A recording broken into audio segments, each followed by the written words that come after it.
Yo, have you heard about Anchor? It's the easiest way to make a podcast. Let me explain. It's free. There's creation tools that allow you to record and edit your podcast right from your phone or computer. Anchor will distribute your podcast for you so it can be heard on Spotify, Apple Podcasts, and many more. You can make money from your podcast with no minimum listenership. It's everything you need to make a podcast in one place. Download the free Anchor app or go to anchor.fm to get started.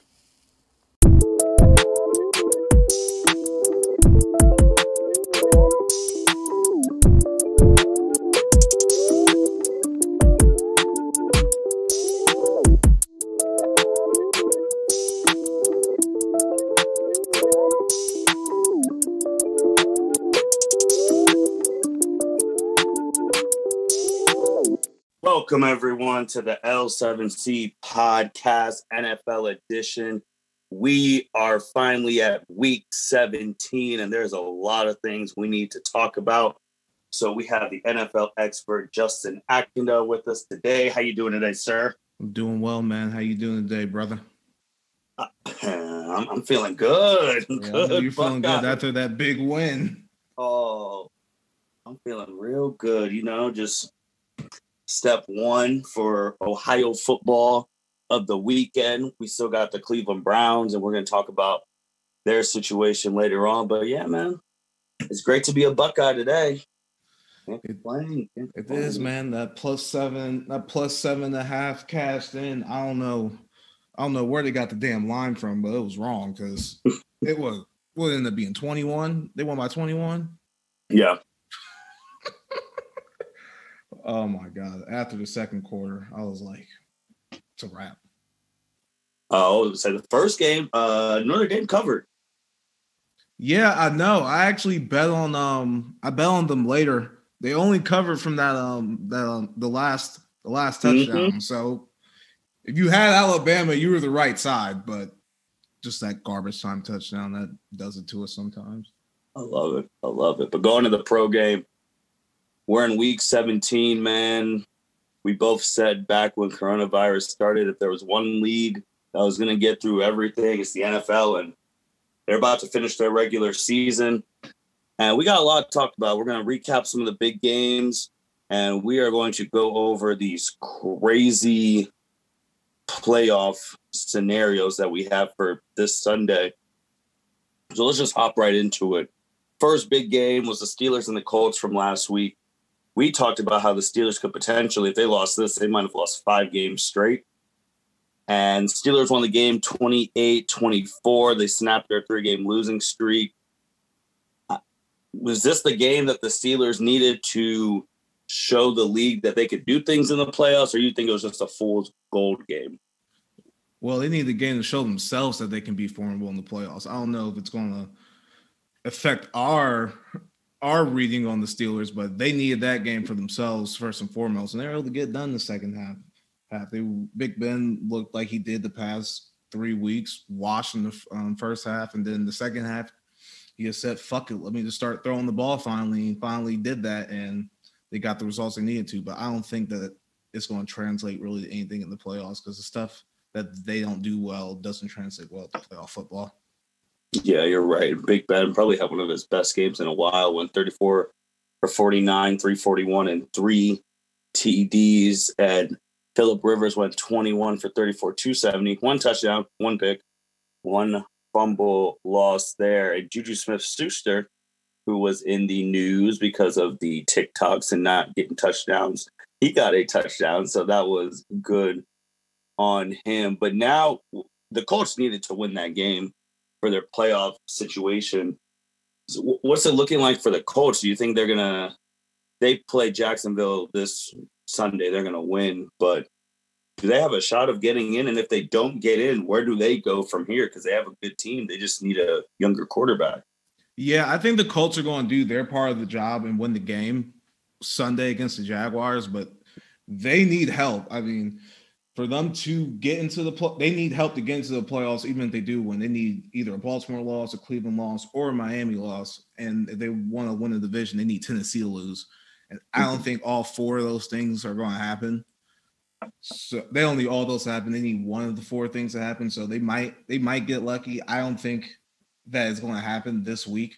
I have all these teams slated winning. So I think they just go into the off season and get a quarterback. They just got to find whoever's going to be their signal caller for the next 10 years, and they should be fine. They should be knocking on the door of the playoffs again just next year.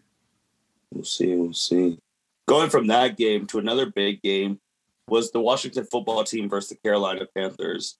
And the Panthers, with the upset, won 20-13, but I think you and I weren't that surprised. We said Carolina could win this game. The starting quarterback for Dwayne Haskins played in this game, and he was terrible, and we're going to talk a little bit about him later, but he was awful. He got benched in the second half, and the fourth-string QB outplayed him. Haskins was 14 for 28, 154, 2 picks, 1 fumble loss for a touchdown. And with Washington losing this game, it opened the door for the Giants and the Cowboys. So with Washington now, what are they going to do? Is Alex Smith going to play this Sunday? Because they're literally in a win and you're in situation. Yes, they are. It's Saturday afternoon. I still don't know who's starting for the Washington football team at this point. It's either going to be Taylor Heineke, who came in for Dwayne Haskins last week, or you're going to roll Alex Smith out there. I don't know who the better option is. When Washington does play Alex Smith, they're a winning football team. When he doesn't play, they're a losing football team. So they're really going to want Alex Smith to play in that game. But I don't know who is taking shots for Washington Sunday Night Football tomorrow. Yeah, they are still the Sunday Night Football game. Washington versus the Eagles. I thought that game would be flexed out for something else, but they're leaving it there.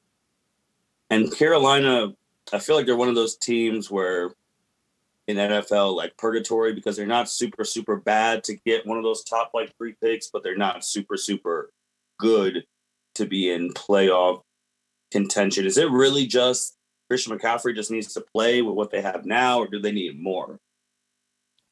They're a franchise quarterback away as well. Teddy Bridgewater is good, but he's not someone who's going to get you over the hump in the biggest games of the year. Mm-hmm. So, like I said, they're similar to the Colts in that situation. Matt Rule came in, he's turned around the team, got them playing hard. So they just need to keep doing what they continue to do this year, keep building on top of that, and find a quarterback somehow, and they'll be a formidable team in the NFC. Next, let's talk about the Seahawks versus your Super Bowl NFC representative, the Los Angeles Rams. And I'm just not even going to say anything. So, Justin, take it away and talk about your NFC representative. Yeah, it was a rough game once again. Like I said last week, I had the Rams straight up. They got beat by the Jets the week before, so I thought they were going to come out. They were preparing for this game during the week. They were supposed to play Jets, so I thought they were going to come out on fire. Defense held their end of the bargain. Russell Wilson was sacked. Russell Wilson was sacked 5 times, so they held their end of the bargain. Jared Goff just once again was complete trash. He ended up breaking his thumb in the game, but he was 24 for 43, 234 yards, 1 interception. And I think the Rams at this point should be looking for their next quarterback because Jared Goff is going to hold them back. They need to win this game to be in the playoffs. They still get in if the Bears win, which I don't think is going to happen, and they play the Cardinals this week. I mean, they could still win the game. They still have a good defense and a running game, but Jared Goff is a problem at quarterback.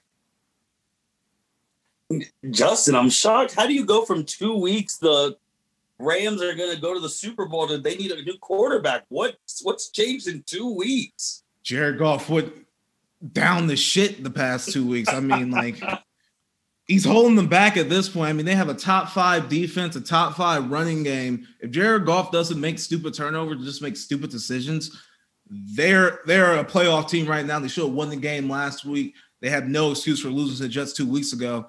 And Jared Goff's not even playing right now. So I don't know how good their third-string quarterback's going to be. I'm probably going to end up missing Jared Goff after this week. But, yeah, man, he's definitely the problem. He's definitely the one holding them back. He can't Rams are losing the game, he's not going to be able to come back straight up. So it's a problem. Man, let's just go right into that too, because that's one of our big game previews. Because it's a win and you're in game for this. The Cardinals and the Rams. Just with the Cardinals, they started off hot. There was a time where, when you broke down those stats, that Kyler Murray had better stats at a point than Lamar Jackson the year he won the MVP, and they took a couple of L's. But here they are at 8-7. Rams are 9-6, and in the second year of being a starter in the league, Kyler Murray can get this team to the playoffs with the win. And the Rams are in danger of missing the playoffs 2 years in a row after going to the Super Bowl and playing against the Patriots. Justin, this is winning you're in. Like, who's coming out on top in this Cardinals-Rams game? I think the Cardinals are going to win the game simply because Jared Goff isn't playing. I know I say he was just trash, but he's still their starter. He's still better than what they have on the roster. And they don't have Cooper Kupp either, so they already couldn't. Ooh. They already couldn't. Yeah, he has. He's on the COVID list for this week. No Cooper Kupp for the Rams this week. So, yeah, the Rams are already couldn't throw the ball really. Losing one of their top receivers, don't have their starting quarterback. Mm-hmm. I still think the game's going to be close because Arizona last week had a chance to put the nail in the coffin on this playoff thing and beat the 49ers last week. They couldn't do that. They let the 49ers run for 227 yards, and they had a third string quarterback playing as well. So if the Rams can, get the running game going and play good defense, they can win this game and potentially have Jared Goff back next week and Cooper Kupp. But they do have to get past the Cardinals this week, who also need this game to get into the playoffs. And I think the Cardinals will have the extra motivation to get it done after that terrible performance last week. With the Rams defense, do you think they could keep them in the game? Because if the Rams defense, let's say, get a couple turnovers, maybe a fumble recovery, a pick six, could that be the key for them to actually pull this off with their backup quarterback? Yeah, I think the defense can for sure keep them in the game. That's essentially what the 49ers defense did for them last week, and they got them to win. So if the Rams can pretty much copy what the 49ers did last week against the Cardinals, they're in good shape.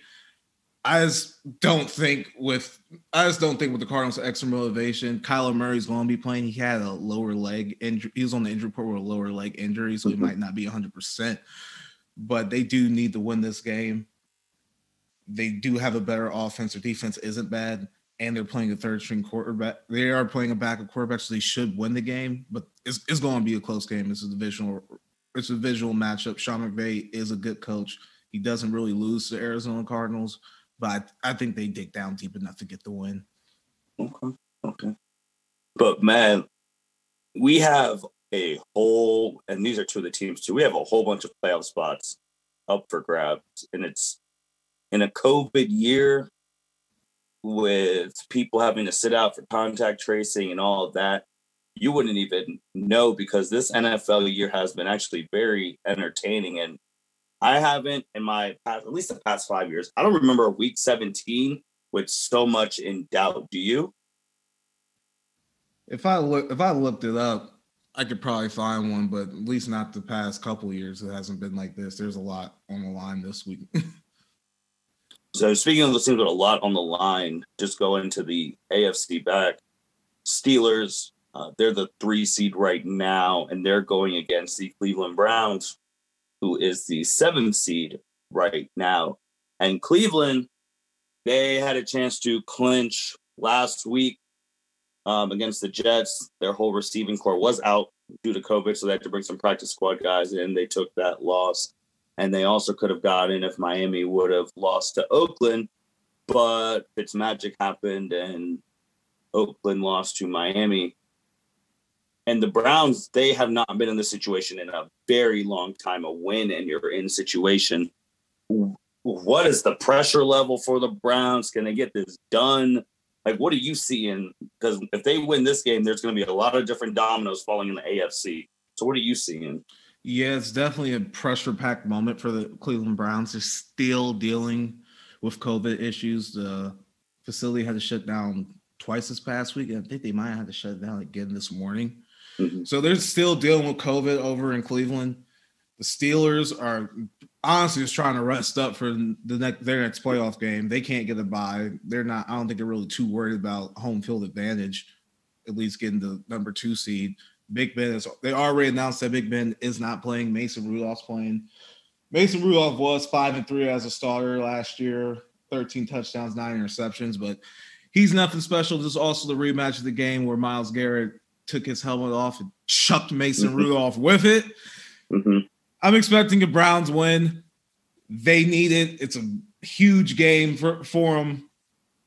And the Steelers are just looking to get healthy at this point and just trying to get to next week. They're trying to get the wild card weekend. So I think the Browns got it. But yeah, their biggest game since 2002, last time they were in the playoffs. It's huge for Cleveland. Yeah, that's what I was about to say on the Browns side. That I know a couple weeks ago we talked about the Monday night game with the Ravens being one of the biggest games in their franchise's history, but this definitely supersedes that because if they lose, they're probably not going to be in the playoffs, and if they win, they're definitely in. And on the Steelers side, no, they can't get the number 1 seed because that's swooped up by Kansas City. But wouldn't you think they would at least attempt to play hard? Because right now, if I do remember, they're the 3 seed, and they would play the 6th. So wouldn't they be playing Baltimore? We both said nobody wants to play Baltimore right now. Yeah, they're a 3 seed. They'll be playing the 6 seed, but Steelers already beat Baltimore twice. I don't think they're thinking that we need to win this game to avoid Baltimore. And you got to remember that they have not had a bye week.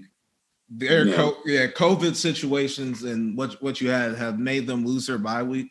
So I don't think they care where they're seated at. They just need to get everyone healthy and start the playoffs next week. So I don't think that's going to be a factor. And then the other playoff potential teams, we already think Indiana's going to win, so that's basically a shoe. And if they lose, then more power. That's bad. The other one was the Tennessee Titans, who on that Sunday night game, they went to Green Bay. They were in that snow. They got stomped. And now their playoff lives are a thing, too. They are playing against Houston. Am I right on that? Or are they playing someone else? They're playing Houston. Now, what's their situation? Do they have to just win to clinch the AFC South, or? That's correct. So the Titans win the AFC South if they win. So all they need to do is beat the Texans on Sunday, and they are in. What if they lose? If they lose, they need Indianapolis to lose, and they can also get in if Baltimore, Miami loses. Yeah, and then speaking of that, going back to Miami. They are playing Buffalo. Now, is Buffalo resting their starters, or are they going all out? We do not know that. No one really knows that. I haven't really, from what I'm watching, don't really know what Buffalo's going to do.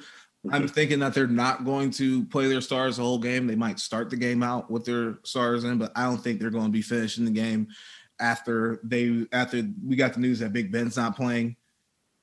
So if the Bills and the Steelers both lose that game, Buffalo's still the number 2 seed. So they'll necessarily. But Miami also needs to win this game to get in for sure, right? Yeah, they need to win. And what if they lose? How do they get in? Miami can clinch with a Baltimore, Cleveland, or Indy loss if they don't win. So we have potentially 7 teams, 5 to 7 teams fighting for 3 to 5 spots right now. We have 1, 2, 3. We have 4 spots, and we have 5 teams for 4 spots. Oh, Jesus! Wow. Yeah, that's just 5 teams for 4 spots in the AFC. In the AFC, the only ones who are really just chilling is Kansas City, and you already stated that Patrick Mahomes is not playing in their game, right? Yeah, Patrick Mahomes is not playing in the Kansas City Chiefs game. They played the Chargers. That game doesn't have any playoff implications on it because they're already clinched the number 1 seed. So then going to the NFC, we have the Cardinals, the Cardinals and the Rams obviously fighting for a spot. And then we have the team that came out of nowhere. Chicago is fighting for their playoff lives, and they're playing Green Bay. It hasn't been reported if Aaron Rodgers is playing or not because Green Bay is also trying to wrap up that number 1 seed. What are you seeing in that? I expect Aaron Rodgers playing in that game. They still need a win to lock up the home. They still need a win to lock up home field advantage. Mm-hmm. Yeah, the Saints or the Seahawks could get home field if the Packers lose. Those scenarios are not easily available online, but yeah. But the Packers are playing the Bears are the home team. The Bears have been playing surprisingly well. They're on a 3-game winning streak right now. Their offense has been playing really well since the bye week, since Mitchell Trubisky has taken over. Those teams have been a little shaky defensive wise. They played Houston, Minnesota, and Jacksonville during that 3-game winning streak. I'm expecting a shootout, but I just can't go against the Packers right now. The Packers are 4-1 against the Packers since 2018, since Matt Nagy has been the head coach. And I just don't see the Bears win, but I do expect a lot of points to be scored and for the Bears to keep it close because this is one of their biggest games since they were in the playoffs 2 years ago. So with the Bears, is it win and you're in, or do they need help? When you're in, they win, they clinch. They are the 7th seed. And then how many teams do we have fighting for spots in the NFC? Don't we? Because we still have the whole NFC East up for grabs. Yeah, you have the NFC East. So we have 3 teams. We have 3 teams for 2 spots essentially in the NFC. So the Cardinals, Bears, and Rams are basically fighting for 2 spots. Washington, New York, or Dallas are guaranteed, and if they win the NFC East. So it's 3 teams for 2 spots in the NFC. Wow. And we haven't talked about it in a while because they've been irrelevant, but of course, the way this world works, they're relevant the last week. The Dallas Cowboys, if they win and Washington loses to the Eagles, out of some way, they are in the playoffs. As a Cowboys fan, do you think, A, you guys are going to win? Do you think Washington's going to lose? Like, what are you expecting out of this NFC East in the final week? The Giants-Cowboys game is a pick 'em. I don't know who the hell going to win that game. I don't know who can win that game. So let's talk about the Sunday night game. We got the football team and the Eagles. Mm-hmm. The line moved from Washington -2 to Washington -3.5.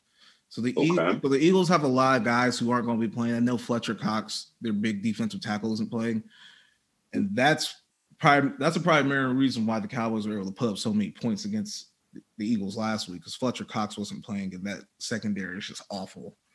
Now, Washington really doesn't have a quarterback to exploit that, but they also have that great defensive line, and the Eagles don't. And the Eagles' offensive line is not really humming at this point. Mm-hmm. But the Eagles are a prideful city. They play in a prideful town.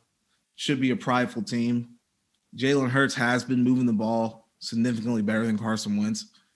Mm-hmm. I think that Washington's going to be in it for a game. I think Philly's going to put on a tough fight. I don't think I can go against Washington in this game, though. Okay. Not with that defensive line.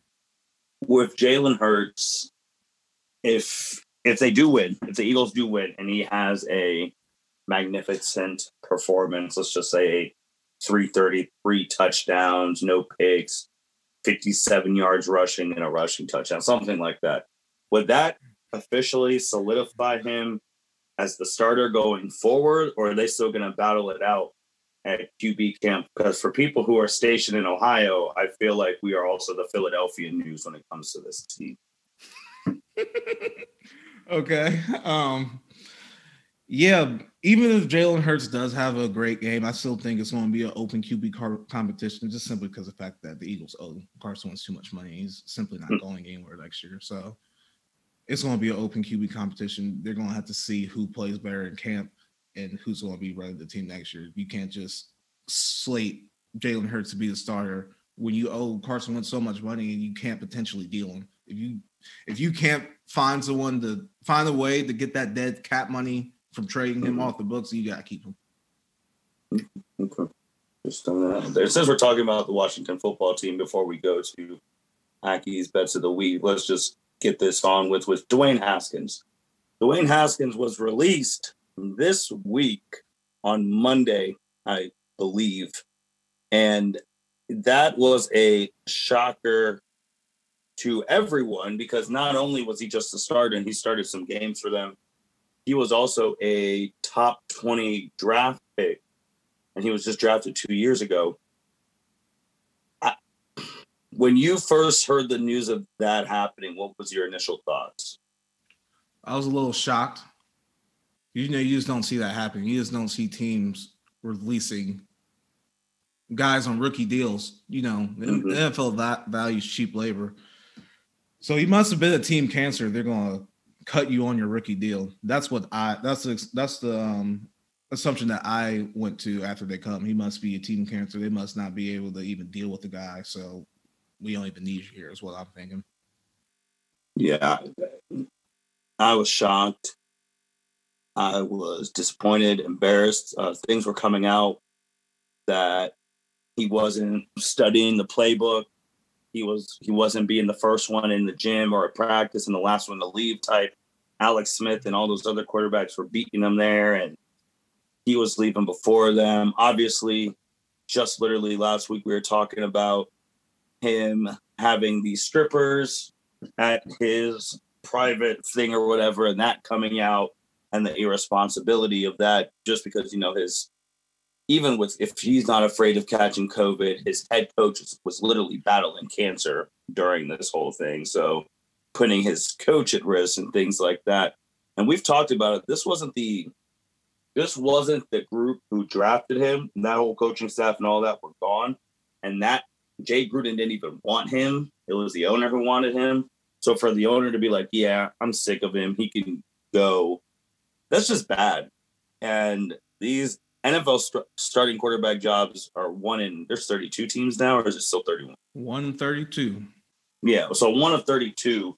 So you had one of the hardest jobs to get in the world, and you just blew it because you were lazy and still a child. And it just shows, and you even go back to the last year when he was taking pictures with the fan before doing the victory formation. Like, who the hell does that? So the man has a lot of growing up to do. But the NFL is one of those leagues, too, where if you get released on something like this, and you might get another chance, but we said that if Washington gave him another chance and he messed it up, he'd be over, and that's what happened. I don't know if any team's going to take him back, and his career might potentially be over. Yeah, I can definitely see him not getting another shot. He's definitely going to have to. The only way I see him starting ever again is if someone signs him as a backup and a starter gets hurt.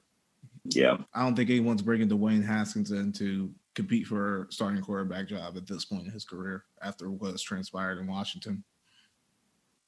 Yeah, and this is the same guy when he got drafted. He said the league messed up because I was one of those people where the whole summer I thought Dwayne was going to the Giants. Yeah, I thought they were going. This is where I thought him, Odell, and Saquon Barkley could really do some things before Odell went to Cleveland.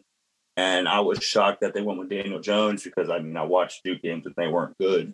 And I obviously watched all the Ohio State games, and Dwayne Haskins threw 50 touchdowns that year and was third in the Heisman voting. So obviously I was wrong about that. A lot of people were wrong because Daniel Jones is still playing and his team could potentially get in the playoffs. And Dwayne Haskins right now has no job. And then also the fact that literally after he got released, people were slighting Justin Fields here, saying if his draft stock might fall because of the OSU QB curse and all this garbage. And now you got the dude from BYU ranked ahead of Zach Wilson. That's his name. Yeah, but Justin Fields probably put all that damn doubt to rest yesterday after throwing for 6 touchdowns like that. That was complete. Let me make this clear, America. Justin Fields is not Dwayne Haskins. Whoever drafts Justin Fields is not going to have a Dwayne Haskins situation. Justin Akindele told you that here first. Yeah, that's done. But it was just funny how they dropped him to that, Tom McShay and all them, but then he does that, and now he'll be fine wherever he goes. I'm still on the notion that I don't think the Jets are going to draft a quarterback. I think they're going to draft the quarterback. Just simply because I think everyone's going to get fired, so they're going to want to start off fresh. And I mean, keeping Sam Darnold is definitely appealing, depending on what you can get for that pick. Mm-hmm. Number 2 pick. I mean, there's going to be some quarterback hungry teams. I can see the Colts moving up, the Rams maybe. Mm-hmm. Pittsburgh's going to need to figure out a QB situation. Big Ben's getting older. So, yeah, it's going to be interesting. What the Jets do with that pick, number 2 pick, is going to be very interesting. Yeah, and even with Dwayne, too, just back, like, we brought this up a couple of weeks ago. It's no secret. He's black. So, it's really, it used to be super hard to have a black starting quarterback in the league. There was only a time when we were growing up, it was only Michael Vick, Donovan McNabb, Dante Culpepper. Like, these names weren't, it's not like now where you could see like 5 or 6 black starting quarterbacks. Back then, you would be lucky to even have 2. And for him to mess that up, just from the outside looking in, just ruining the opportunity that other black quarterbacks had to sacrifice so much and prove that they can play, and you just messed it up. So wish him the best in his endeavors, but I don't see him playing next year. But to go on that, let's get the Aki picks of the week, man. What are some good bets for the week?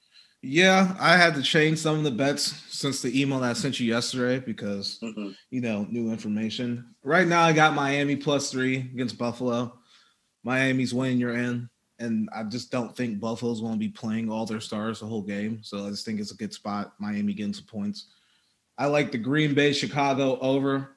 We know the Packers offense has been humming all year. Aaron Rodgers probably going to win the MVP. And the Bears have also been humming on offense. They've been scoring over 30 since the bye week. So I like that over. And then I got 3 team teas to end it out. I like Tennessee taking their 7.5 points down to 0.5 points. I like Baltimore taking their 13 down to 6. And I like Indy taking their 14 down to 7 because all those teams need to win. All those teams need to win to get into the playoffs. They're playing awful teams. So I think they'll be able to get the margin to cover that spread. And it's good money winning for you guys. Okay. Man, with that, this week 17 is going to be tomorrow, Sunday, 12 to 12. Everyone's going to be locked in watching the games. And by the time we're back, we're going to be doing a playoff preview, which is crazy to think of in a COVID era, but playoffs start on the 9th. Yeah, we should have figured out a lot of this stuff last week, but teams like the Rams and the Cardinals and the Colts, Titans, they all wanted to lose last week. So now we get – And the Browns. So now we got eliminator week 17 instead of week 16. So football fans, we pretty much get an extra playoff weekend. So you should be excited. And with the playoffs coming, we're going to be here previewing every week till we get to that Super Bowl. But that's really all we had. Justin, you got anything else you wanted to say? Yeah, man, just that OSU game yesterday. Did you see Dabo's press conference? I wasn't able to see it, so I just wanted to ask you, like, what the hell he was saying after the game. No, we stayed up. I mean, we were the last people who were here. They were all waiting for Dabo's thing. And just to give you a little tease, because we're going to definitely be talking about it on the College Football One pod, he basically just said that he was sticking to his guns about ranking Ohio State 11th. He wasn't changing that. He felt like it had nothing to do with the game. So that's basically just long story short. He just said they played better. It had nothing to do with him ranking them 11th. You would rank them 11th every time because they didn't play the amount of games. And that's to him. He's like, no team should be in the top 10 if you didn't play 9 or more. And that was that. At least he's sticking to his guns. He's not backtracking. But we'll definitely be breaking that down on our college football pod with Byron and then previewing that Alabama game. Because even though we smoked Clemson, there's a lot of issues with a first-team All-American Sean Wade that I'm nervous for what Devontae Smith's going to do to him. Yeah, that Bama game's not going to be as easy as the Clemson game, unfortunately. No, and if he doesn't win the Heisman on Tuesday, I might riot. So I think he has it locked up. I hope. I would hope so, because if it's Mac Jones isn't even he's not even the third best player on his team when it's fully healthy. You know how that go, but yeah, I know, but yeah, man. But we'll be back. You gonna hop on the college football one with Byron when we do it, the review? We're not doing it. I don't know. We're still relishing in the glory right now. We still got a schedule. So well, if you don't do it tomorrow, I can hop on it. No, I'll probably do it Tuesday. I'll see if we can do it Tuesday. Yeah, if you do Tuesday. Yeah, if you do it Tuesday, I'll hop on. Yeah, because I can't record on tomorrow because I need to watch all the games. So. But yeah, man, that's all we got. Thank you guys for listening to the L7C podcast. We are going to be back next week previewing the playoffs, and enjoy week 17. It's not too often that we have like Justin said, basically a pseudo playoff weekend from 12 to 12 tomorrow. So enjoy it, take it in. You already know where you're going to get the best NFL content out right now on the local scale from us.